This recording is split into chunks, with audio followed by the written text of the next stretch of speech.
All right, thank you for your patience. We're going to call this meeting to order. Here with us today is student body at UPrep, and they're going to help lead us in the Pledge of Allegiance today. So if you guys would like to come up over here. And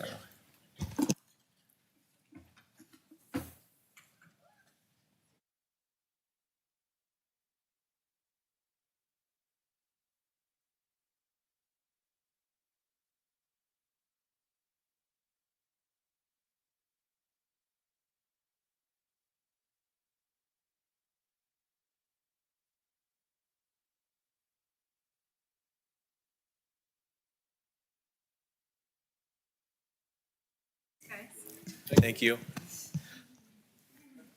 Mr. Blewett, you're here for us?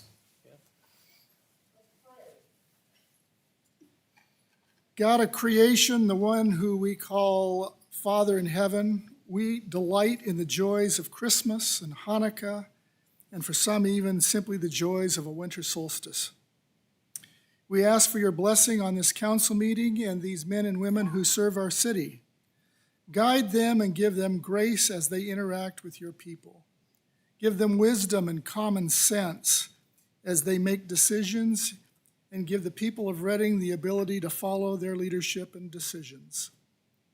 We ask especially for you to bless the staff members who have served and are retiring here in 2025. They have been faithful, and we want to honor them. And as we prepare for this holiday season, please give all of us the ability to express peace on earth and goodwill towards men and women. Moreover, be with those communities and as they are experiencing tragedy this week around the world. It's in your great name, the name that saves his people from their sin, we say, amen. Amen. All right, thank you guys. Okay. I thought I mentioned that, did I not? You could just mention it on the recording, just say thank you.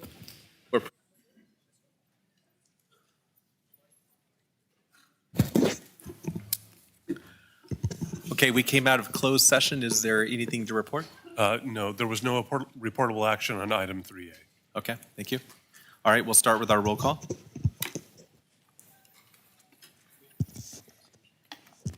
Councilmember Audette. Here. Danuka is absent. Munns. Here. Resner. Present. And Mayor Latoff. Here. Okay, we have a presentation, and I believe we need to make a motion on that first before we do that. So we're going to consider a resolution recognizing our interim city manager, Steve Bade, for his service to the city of Reading. I'll make a recommendation that we adopt the resolution honoring interim city manager Steve Bade. Yeah, I'll second that. Don't you have to do it? Okay. What's that? Don't you have to give it first? I thought we vote on it first, or no? No, but Do we that's need to okay. vote on it first? Or? Okay, let's go ahead and vote on that. So all in favor? Aye. Aye, okay. All right, Mr. Steve Bade, you want to come up here? You can come up here if you want to come up here.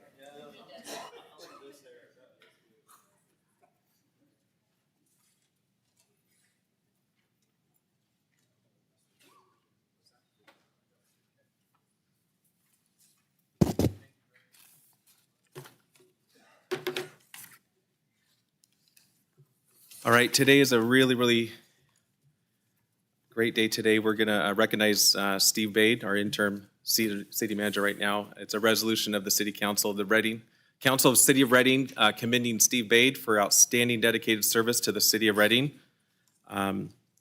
Today we're honored to recognize someone whose career is measured not just in years of service, but in lasting impact. After 28 years of dedicated service to this city, we celebrate the retirement of a leader, a strategist, and a trusted public servant. Throughout his career, he has led several successful grant applications, securing over $55 million in just the past 5 years alone. These efforts have brought critical resources to our community and turned opportunities into tangible results. He played a significant role in establishing the practice of institutionalizing public-private partnerships, which has expanded the city's capacity to deliver projects and services in innovative and fiscally responsible ways. He also played a key leadership role during one of the most complex periods in municipal finance, guiding the city through the dissolution of the Redevelopment Agency and the creation of the successor agency with expertise, steadiness, and integrity. And perhaps most notably, he, along with Shasta EDC, led the effort to bring new flights to the city's airport, strengthening regional connectivity and supporting economic growth, an achievement that will benefit the city for years to come. Speaking of long-term benefits and lasting impacts, we've all visited the downtown Reading, the public market. And if you've not, I'd strongly encourage you to do so, as we won't be disappointed.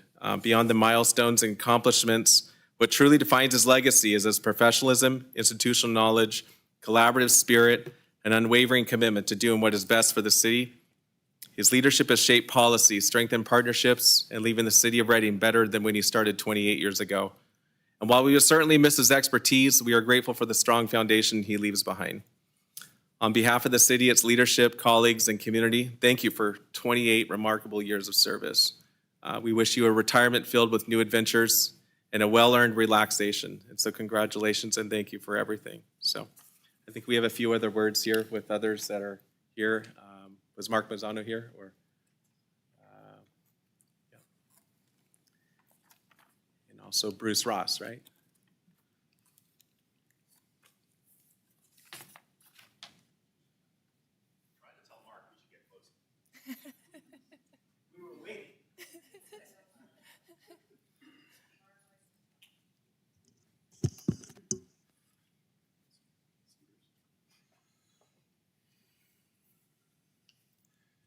So just to speak personally for a minute, I moved to Reading, and I'm dating myself a bit here, but I moved to Reading in the summer of 1997. And I'll share a bit of a story about that, because when I very first arrived in Reading, I had a job interview, and I pulled into town. I was a little bit early, so I had some, well, I'll explore downtown Reading, what's there? And I pulled in, and I parked at some place called the Mall in downtown Reading in 1997, and you know, it was still like there were businesses there, but it was definitely dark, and it wasn't leaking because it was summer, but it was, you could smell that it had at some point, and it was definitely on the path, on the downslope and well on its way. And it is striking that that's about 6 months, 4 or 5 months before you started, and to be able to celebrate the transformation that has happened in downtown Reading just a week or two ago, it's a tremendous arc. And there's been a lot of people involved with that, from private developers, all kinds of staff, city councils over the years that have seen that vision forward. But you have been a really key player, Steve, in making these things happen. And you have to maintain that vision over time and keep probably educating council members over and over and over again about what you're doing and why it makes sense. And be a little more patient, we'll get there. You have also been, also on a personal note, I have a very small little footprint in affordable housing. Steve, it's been really tremendous. The strides that have been made in this city in getting affordable housing for people, it's such a dire need, and there's been such tremendous progress made over the past decade. Reading has really become a place, a city that gets things done, and you've been a tremendous part of that team. Thank you for all that you've done on a personal level. And on behalf of Senator Megan Daly as well, in tremendous recognition, we have a thing, and Mark's going to talk a little bit more about it. Am I getting out of the thing? Mark. Well, good evening, everyone. It's truly an honor to stand here tonight and recognize and celebrate Steve Bade as he makes his retirement after 28 years of dedicated service to our city here in Reading. Steve's a local boy, though. He went to Shasta High School, Shasta College, Sacramento State University, and Simpson University. And like many people who find their calling in public service, his path was not a straight line. People don't know, but Steve originally wanted to be a math teacher. But at that time, that didn't prove to be an economical decision. So he entered city service and became a member of the staff here at the City of Reading. And that's a decision that was far better for the city than anybody else out there. He began his career with the city as a housing technician at the ripe old age of 27. He steadily worked his way through the ranks, housing specialist, project coordinator, with the redevelopment agency, things that you've heard about, the community development manager, director of housing and airports, economic development, executive officer of the Reading Area Bus Authority, deputy city manager, assistant city manager, and of course, acting city manager most recently. That kind of progression doesn't happen by accident. It happens through competence, trust, and an unwavering commitment for public service. Along the way, Steve became an expert at navigating the complexities of the federal and state bureaucracies. That's no small feat, let me tell you. Because of his expertise, though, he played a critical role, and we've talked about it, facilitating the development of more than 1,000 income affordable housing units here in our community. And those aren't just numbers, people. Those are families housed, seniors stabilized, and futures made more secure. I've had the privilege of working with Steve during my tenure on this city council, and I can say without hesitation that his level of institutional knowledge was and is exceptional. Steve always understood not how things just worked, but why they worked that way, and how to move projects forward while keeping the city's long-term interest in mind, hence the public market. I asked Steve a simple question. If you could choose one thing that you're most proud of, what would it be? His answer was immediate and telling. He said, opening up the downtown.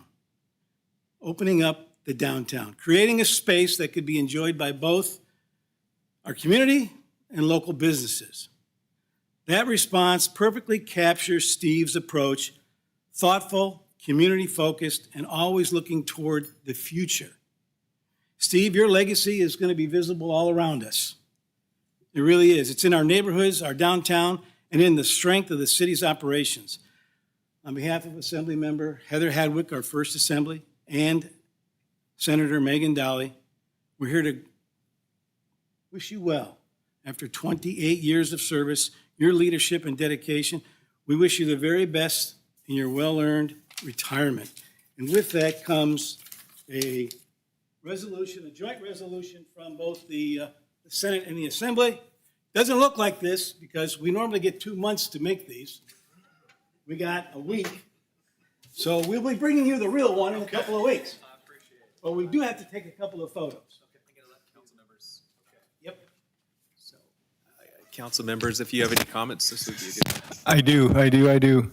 I've only known Mr. Bade for 3 years, and most of what I'd love to say about him is how well he treated me. He was always kind, always, with a good answer, with what I needed to hear. And if he didn't have the answer, he would find the answer for me. And Lord, Steve, it's been a great pleasure to work with you. And I love that you're a great father. I've met your kids and wife, and you're a great family man. And the only check mark I have about you is, you went to Shasta. So anyway, I'm grateful to be your friend. I'm grateful to know you, and I thank you for all that you've done for me and this city. Mr. Bade, I would like to say thank you for your service. Unlike the rest of council, I can say that not only are you a great public servant, but you are also a great neighbor. Not that we're neighbors now, but I can say that in your private life, you are just as kind as you are in your public-facing life. And I think that anyone who knows you and has worked with you has appreciated that they are always greeted with kindness and with a smile and with positivity. And I think that positivity is really what gave you the ability to continue that piece that Mr. Ross was touching on of continually reminding councils of what vision looks like and what it could be, and to have that dreamer sort of mentality of how great things can be and to keep pushing towards that takes stamina and it takes being a person who is glass half full. And so I so appreciate your time here, and I am wishing you well in retirement. Thank you very much. My turn. So you're really nice. We already covered that. But I very much appreciate your integrity. I don't think it's hard to honor you. I'm sorry I only gave them a week, but I wanted to make sure that you knew that really great public servants deserve that recognition. It's a sacrifice. What we do in politics, when I'm reading this list, like there's 20 items that are all the same area of downtown. Whether you took the roof off, you put the roof on, you knocked it down, you built it back up, you this iteration or that. There's just a sustained amount of patience that I think you uniquely had. And so I'm really grateful that that was a project that you pushed forward. And I knew it was way more exciting during redevelopment days. So I'm sorry it didn't get more exciting, but I bet retirement is also going to be exciting. And you can redevelop your own life and what you want it to look like. And we're really grateful that you're staying in Reading and that we will get to enjoy you as just a public person and not a public servant. So I'm sure we'll see you at the public market. Thank you for everything you've done. Definitely, thank you. Okay, go ahead, Carrie. Okay. First time using the hot mic. So I'm really grateful to have worked with Steve. Many may not know this, but Steve was on one of the panels that helped hire me and bring me on board. And in the last few days, he has sat with me, shared knowledge, answered all my questions, and been very encouraging. Always thinking about his leadership team and the future for the organization. Even encouraging me to sit up here today, even though it's technically his last night up here, and it should be his honor. But I'm very grateful to have had the opportunity to work from you and to learn from you. And I wish you all the best. Thank you very much. Happy retirement. Oh, thank you. You Beth? Am I okay now? Okay, all right. So I've watched this happen many years, a lot of other leaders, and so I've seen them do this. So the one thing you don't do is you don't look at your wife. So that's Chuck Auckland wisdom, and so you do not look at your wife, you don't look at your kids, because then you'll just be a mess. Then you can't look at the family over here either. So, you know what? I'm a very blessed man. Very blessed to have this job. I was going to school to be a math teacher. And I'm like, well, Sandy, we're not going to be able to eat very much food if we go to be a student teacher. So let's look at something else. And so I looked at the city of Reading, competed for the job. There's like 90 people, and I was the guy that got the job. So I've worked with a lot of council members. I'm very thankful for all those members that I've worked with over the years. I'm very thankful for this council also. I'm very thankful to my wife, boys, because it takes a lot of time away from the home, time up here on the dais, time in the office, late at night, just to keep the job going. And you're doing it because you're passionate about your community, passionate about what you stand for, what you're learning. You don't just walk in the door and know how to work in government. It takes a long time. So I just built on it with layers of learning over time, started a housing technician, ended up being an interim city manager. I never in my wildest dreams thought that would be my path, but I'm blessed for that. So I just thank God for that opportunity. And I think, I had so many mentors through, and if I start naming them off, it'll be too long of a list, but you do go back to some of those key people, whether it's in our redevelopment day, the Larry Morgans and the Sue Thompson, the Sarah Haddocks. Those people start really lifting you up and bring you into that higher level. And that's when you start really learning, and you cross paths with people like Barry Tippin, or you start Brian Crane, Chuck Auckland. You start working with all these people that are just really good leaders, and you start forming trust, and then we start taking risk, and then those risks happen. And you can see them in downtown today. So when it took more than 25 years, and it wasn't, maybe I was involved with a lot of them, but it takes a huge team to make that happen. And we have some of those directors over here still here. Some of them have moved on, retired. We have such an outstanding director team right now. They're amazing people, and there's more amazing things to come. But, downtown is it's one of those things where I think Bruce Ross mentioned he's going to date himself. Well, if I date myself, I always say that the biggest thing we did was open up the streets. I was born in 1970. So I think the streets shut down in 72. And so here we are back in 2000, and I think it was 2008, no, 2021 is when they actually opened, restored the grid. So, it was the first time I ever drove down that street, and here you are today, you're enjoying that, you're seeing the mixed-use buildings. So that's why I kind of enjoyed that accomplishment.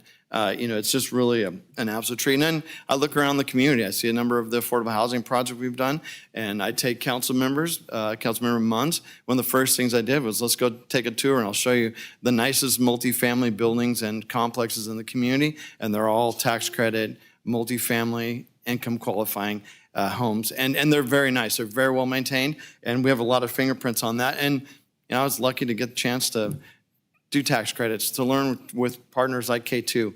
Alan Knott and I mean, him and Daniel driving around in vehicles that had no air conditioning, trying to crack the code on deals back, many years ago. And it took a lot of time and effort. So we were reminiscing about that a couple weeks ago with Shannon Phillips. And so it's just really enjoyable to work with great community partners, great staff. I just can't thank everybody enough. Laurel Parks, she's pushes you to do those things that sometimes are not, normal in a community, and it worked. So, we listen to a lot of people out here, and I know I can't acknowledge everybody, but I have wonderful staff doing wonderful things, and they're going to continue on. So I just want to thank everybody and just thank for all the opportunities I had for this. So thank you.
So I can read, so. I offered, that way we're not looking like we're fighting, so.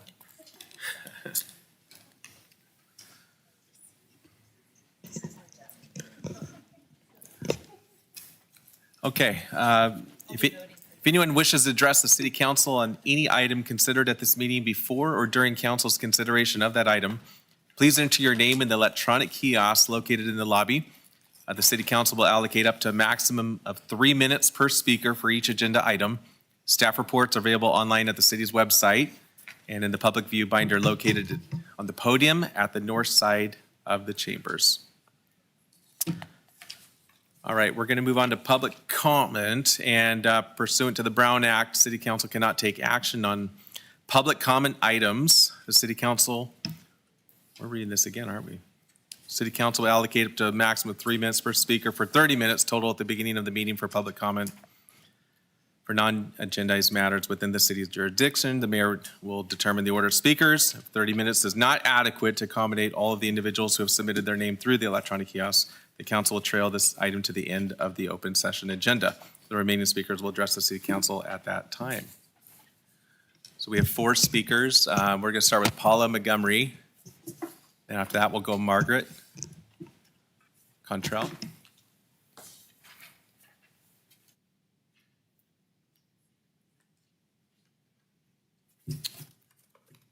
Thank you. Good evening. I'd like to take this opportunity to thank our new city council leadership, and I'm looking forward to spending many hours with you.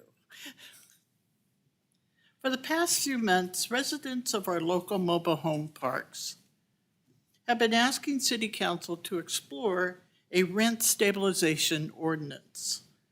We now have enough parks and members to form a Golden State Manufactured Homeowners League chapter in Reading.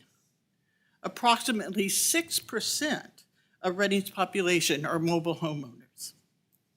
News outlets feel that this is important enough to bring to the public's attention. The Record Searchlight did an article on purchases driving out often vulnerable residents. Kona Irvin and myself were interviewed by KSPW News this past October. NBC News reported that Senator Maggie Hassan of New Hampshire has asked 6 investment firms, one of which is the owner of our park, to provide details of how they manage their mobile home parks, what impact their business practices have on mobile home residents, and the profits their investments have generated. Cities in our surrounding area have already begun to support an RSO for their communities. Wairika is still in the process of researching. The City Council has proposed at the first meeting in April to have an ordinance presented. The Wairika City Council is very supportive of bringing forth a final review and evaluation. Tehama County supervisors have formed an ad hoc committee to provide more data to supervisors. The current discussions in 2024 and 2025 show strong interest in finding a solution with a draft ordinance expected after committee work. Given that our surrounding communities are taking this nationwide crisis seriously, I think it's time our city council act accordingly and not only consider an RSO, but adopt an ordinance for the city of Reading. Thank you for your interest in this very important matter. Thank you very much. All right, Margaret, are you here? Yep. And after Margaret, we'll go Robert.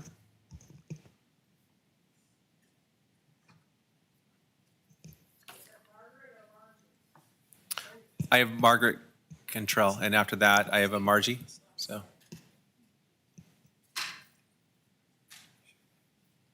Good evening.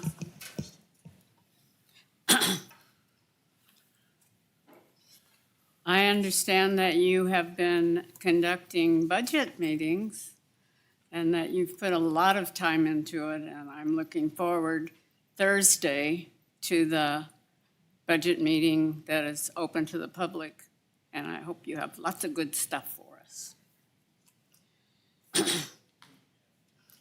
I'm still concerned about that retirement money for Mr. Tippin.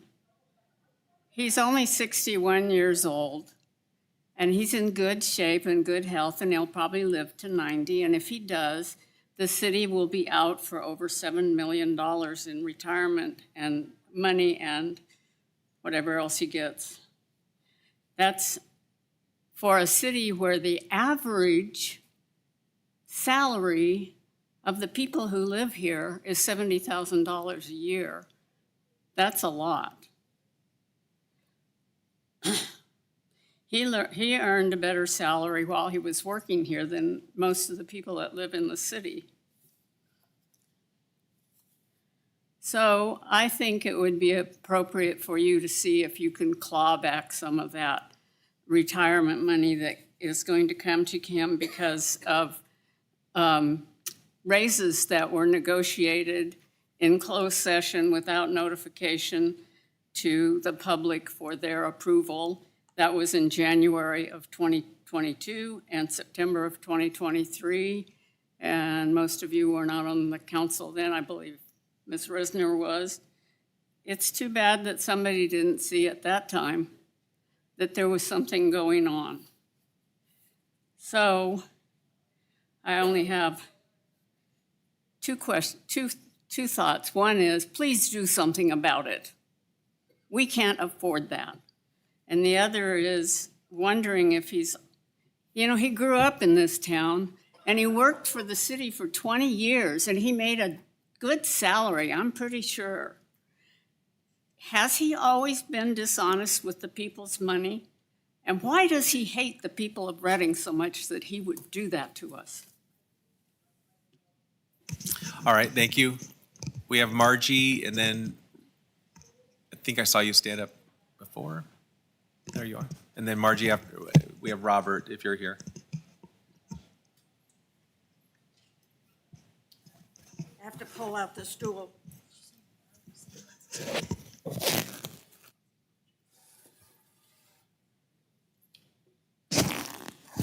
I'm Margie Cantrell. I've addressed you before to the council and citizens.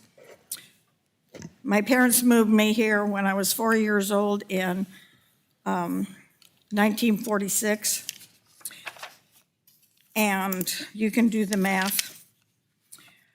I am here because you have lost a good man in Steve Bade.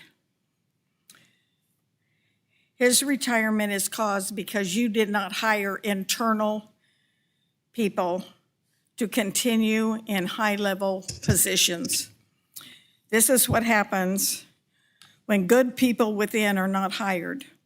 The last time we hired someone from the Bay Area, there was the brief honeymoon period where the city council and all of these wonderful things started happening.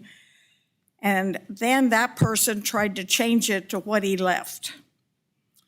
Eventually, it ended in a scandal, and you can dig up the old minutes or the record searchlight and see what happened. And he was hired by a project he promoted and pushed through. Another big mistake. We had city council members that do the same thing through big league dreams that we called big league schemes. This has continued through, and this is the second time that I have told you. This does not lend respect to the system.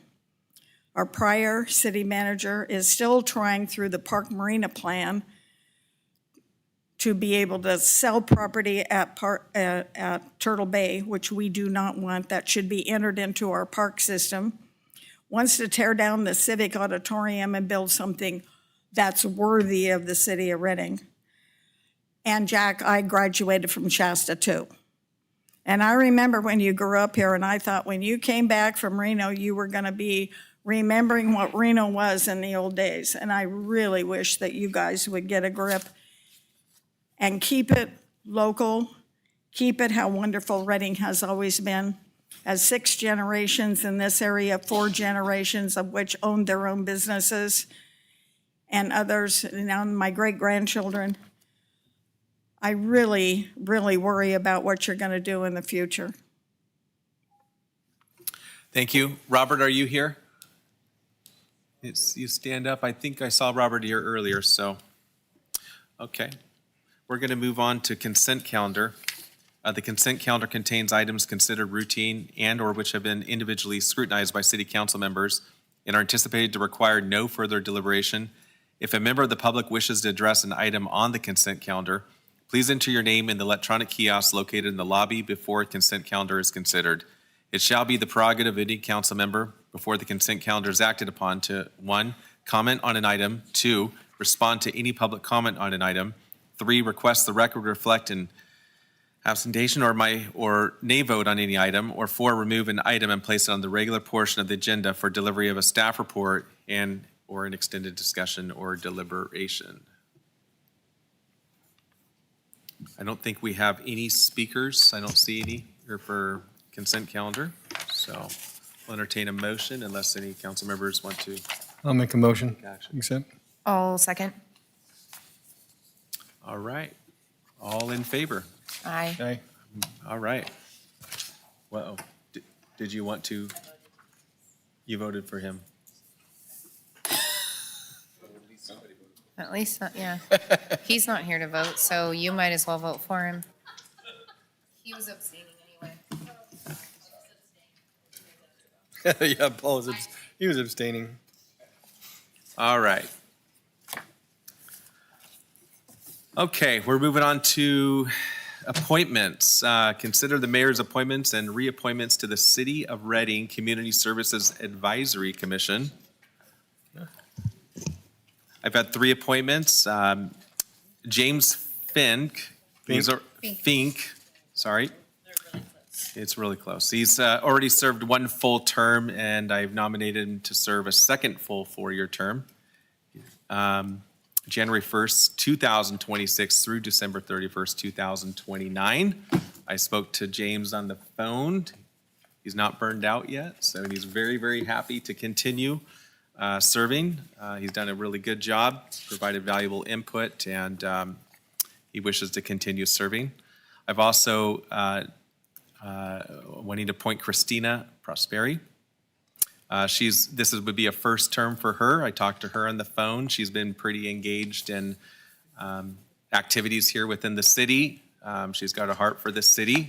This is not her first time serving on the commission here, but she's eager to jump on board. She's got lots of ideas and just happy to participate. So the third person is Julia Parsons, nominated to serve her first 4-year term. Julia currently is our library director. She's not a city employee. She's contracted, so there's no conflict of interest there being an employee of the city of Reading. But Julia has been really excited to work in her role at the library. She feels she's got more to offer, and she's really excited to serve in this capacity, to learn more about the city.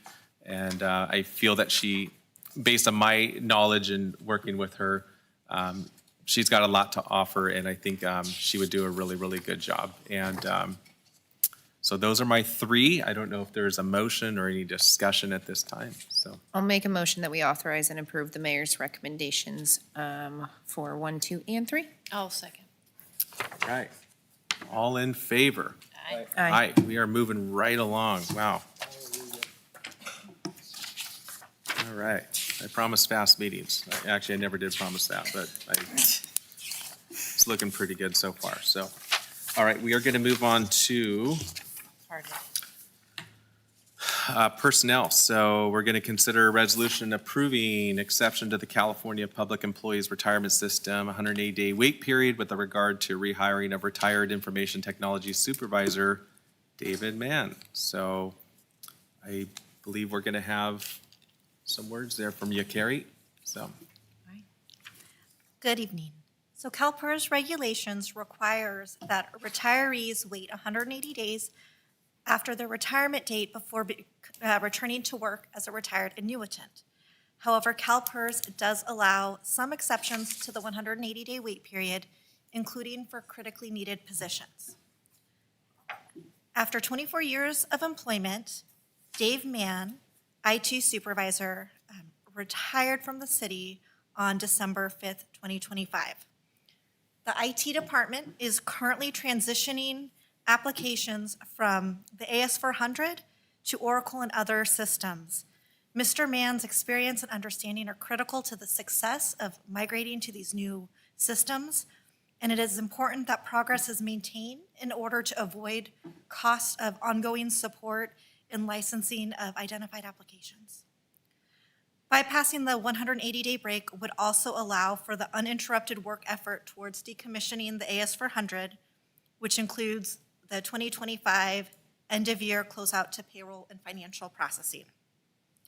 We are requesting that the council approve a resolution approving an exception to the 180-day wait period in order to appoint Mr. Mann back to his former position as a retired annuitant. It's also important to note that in his retired annuitant role, he would not be performing the full duties of the position, which is what allows the city to move forward in this way. Are there any questions that I may answer? Nope, but I'll make a motion to authorize and approve items 1 and 2 and adopt the resolution. I'll second. All right, all in favor? Aye. Aye. This is kind of uncomfortable moving so fast, but it's happening. So we are moving on to number 11, council travel reports. Is there anything anybody needs to report here? So nothing at all. All right, line item 12, suggestions from council members relative to potential topics for future city council meetings. I have an item 12 that I would like to discuss. I would like to delegate 2 members of council to discuss with other entities that benefit from the convention center to hopefully financially support the Civic while we navigate if the city has any sort of financial capabilities to support the Civic. We're going to be having budget hearings, but I think it's really prudent that we don't have any major big decisions that we're, levers that we're pulling until that new city manager arrives. However, I am aware that the Civic is in a rather tight position. I do not personally feel comfortable with council allocating more than maybe 2 months or so. I think we're in a really tight position financially and potentially unable to do much, if anything. And so I'd like to not wait to start conversations with other community stakeholders that do benefit from having a convention center and begin those discussions in terms of long-term funding and other community entities who should help take care of the Civic while we figure out long-term plans. So if we do that, does that mean that we cannot take action today? This would have to come back to a next regular meeting or a special meeting set in the future? Is that correct? I am not asking for an ad hoc. I am just asking if council feels comfortable. Yeah. I actually believe that the appointment of the ad hoc is a mayor's decision, and I don't think that would actually require council action. So Perfect. If the mayor just wants to appoint an ad hoc for that purpose, I believe that can be done without needing to call a special meeting in order to come back. Would you consider appointing, Mr. Mayor, would you consider appointing Councilmember Audette and I to go begin those community discussions and bring back stuff ASAP, information ASAP to council and staff? How do you feel? About the Civic? Or joining discussion with her, how do you feel about that as she's asking to do this with you? Oh, yeah, of course. Okay. Yeah. But specifically for the Civic and Specifically. just their future and Yes. just getting more information about. Yes, I think that we need to just begin those discussions. I'm aware that it sounds like that they are okay till the end of February. But I think that this entire council has discussed at some point in time, long-term, I'm attempting to stay in my long-term plans and needs for those discussions. But I also think that there are other community stakeholders who need to be engaged in those conversations. And I don't believe, my personal opinion is I don't believe that we have the financial means to prop up the Civic for an extended period of time at the current structure Yeah. that we have. How do we report that back to the council at the So, next meeting? Yeah, well, once the ad hoc has done whatever it needs to do, it can come back and report that to the council. staff could put that on as an agenda item for the ad hoc to report its findings and to discuss any potential action that may be appropriate. And does that need to be done at this meeting, or that can be done anytime in the future? How does that work? You can So- appoint the ad hoc at any time. It may be beneficial for just expediency to appoint now. And then if the direction for the item 12 is to come back, we can put an item on for the ad hoc to report out at the next meeting. Got it. Yeah, I Happy to think- do it. Yeah, I'm agreeable to that. I think that makes sense. I think we all have had input, we've all had discussions. I think we all have very, very common interest, and I think oftentimes it's very frustrating to see how slow government can work. And if this is going to help speed up the process to get conversations going and be able to come back and report, I think that's a great idea there. And it sounds like both of you are willing, so I would give my blessing to do that. So, and is there any thought Sounds like it. process when that might come back, or you'll need more time to evaluate? So, I would say as soon as possible. So Yeah. January 6th is our next meeting, so that would be the earliest. okay. We'll shoot for that. And if more time is needed, we'll do that. Yeah. So, I'm good with that. All right, so I'm hearing that the mayor has appointed an ad hoc of members Resner and Audette, and that staff will either put an item on for the January 6th meeting for that ad hoc to report out, or if the ad hoc indicates they need more time, we'll find a later time to put that on the agenda. Okay. Okay. Sounds good. That's all, that's the only idea I had at the moment. Anything from you? Is that it? Is that it? That's it. We could stay here another hour, but I think we should take advantage of ending this meeting, the earliest we've ever seen then we do forever. not- So this meeting is adjourned.